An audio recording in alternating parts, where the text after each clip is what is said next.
I was just talking to someone about how our faith is like a tap, and it can turn from full-on to a gentle trickle in a matter of months or even weeks. But I think it's more like a bonfire. When we're young, we hear the gospel and we believe it and we re-excited about it and we want to shout it from the rooftops. Our faith is like a bonfire burning bright with the fuel of newfound conviction and the wind of enthusiasm. We're not afraid of what people think. We don't care if people try to put that fire out because we have something worth sharing. But as we get older, we start to get more comfortable. We've been through a few winters at this point, and we know that our faith isn't going to let us down. So some of the wood starts to rot away. Logs aren't as strong anymore. And when the winds of change blow through, they blow our faith into a little flicker.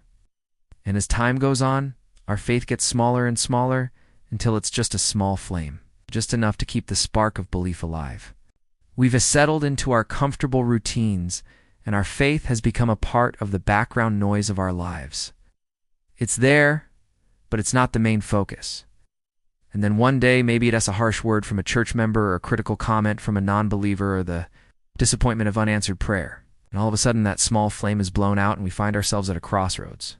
Now, most people will take this as an opportunity to build a bigger fire, to gather more fuel and kindling and really tend to the flames. They'll clear away the rotted logs and bring new energy to their faith. But some people, they just let the fire die out, leaving only a pile of gray ash where their faith used to be. I don't want to be one of those people.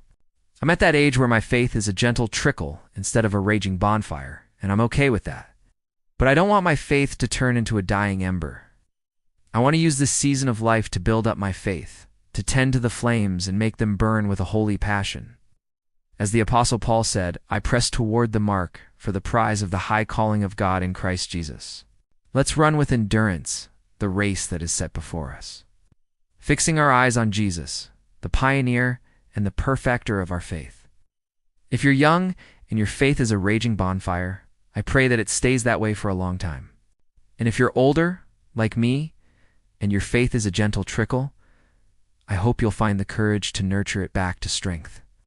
Take time to clear away what no longer serves you and welcome new growth into your belief.